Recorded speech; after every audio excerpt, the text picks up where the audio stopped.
Okay, good morning, girls. I thought I would do another video today. I wanted to talk a little bit about the fake septums and stuff.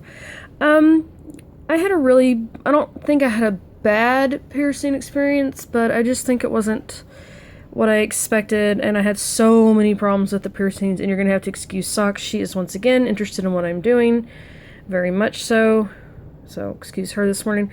But this is what some fake septums look like. I'm trying to get the camera to focus so you can see it a little. There we go. They have little round balls at the end. And these are very annoying. They're very heavy in the front, so they like to slide down quite a bit. I've tried everything, like with pliers and stuff to get them on. I also have tried these. These are spring loaded.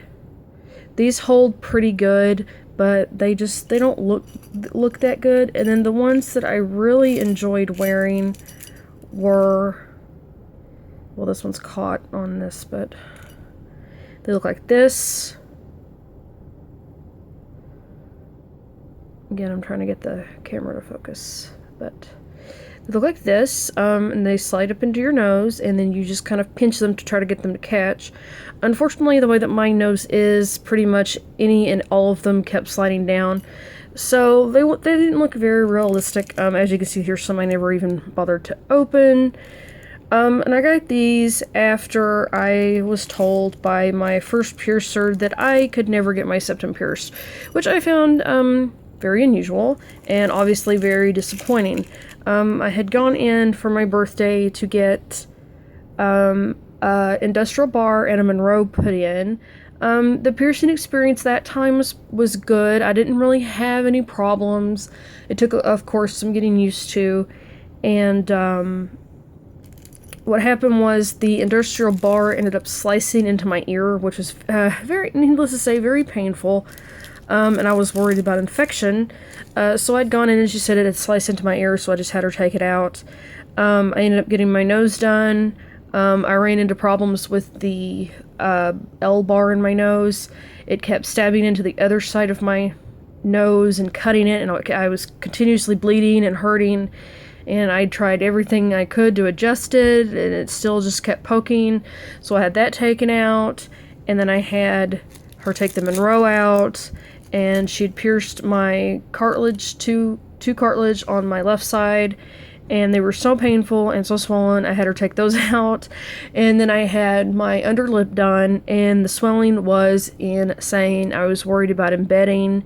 I couldn't really feel my left side of the lip, so pretty much I just had her take everything out. And I pretty much at that point swore off piercings. I was too worried about infections and embedding. The pain wasn't that bad. But I was really upset when I had asked for the septum, and she said, no, your nose is too deviated, it's too small in there, can't do it, period. So I pretty much pouted for about a month, and I ordered, as you can see, quite a lot of fake septums. It was just my way of coping and dealing with it. Finally I said, you know what, I'm gonna go get a second opinion. So I did, and today is day 3 of my septum piercing. Everything is doing great. Actually, I had no pain with the piercing, and a lot of people actually were making fun of me, and I think we're a little bit jealous of that because I expected it to hurt phenomenally bad. Excuse me. When she put the clamps in, I started gushing just water, like I was bawling. I thought it was going to be bad, but she did it. It was over in just a couple of seconds. I went to a different place, and I loved it. She went over everything you could imagine about the piercing, the aftercare, everything. I had a much better piercing experience. I've had no pain, a little soreness, but nothing compared to what I had with my other piercings. I will be going back to get more. I'm gonna go ahead and redo my nose and stuff. I don't want to say, I don't want anybody thinking I'm like an expert on piercings or anything like that. No. I am a beginner, I guess. But I just want to say, if you do want to get a piercing and you want to do it bad enough, you need to go and check out Yelp and read reviews, contact your friends, get some, definitely get feedback, and do your research. I thought I had done mine. I obviously didn't. I was expecting it to be more in depth, I guess, when it wasn't, when I had gone to get my piercings done at this one particular place. It was pretty much pierce and then go.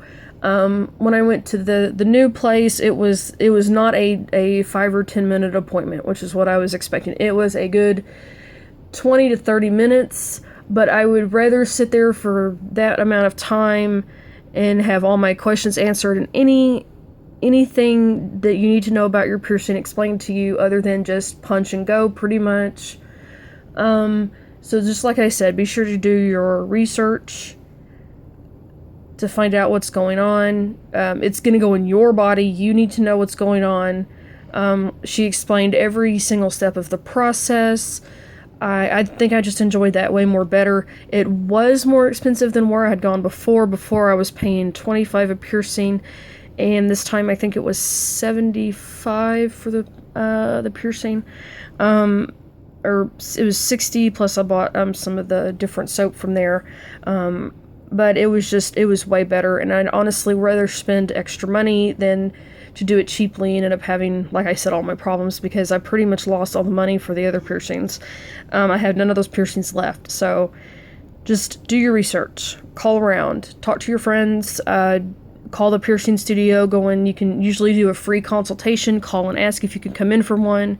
Just do your research. Be prepared to do it.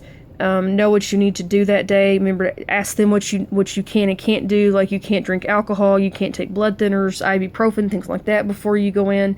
That can actually make your experience worse, and they won't pierce you in those cases. Just do your research.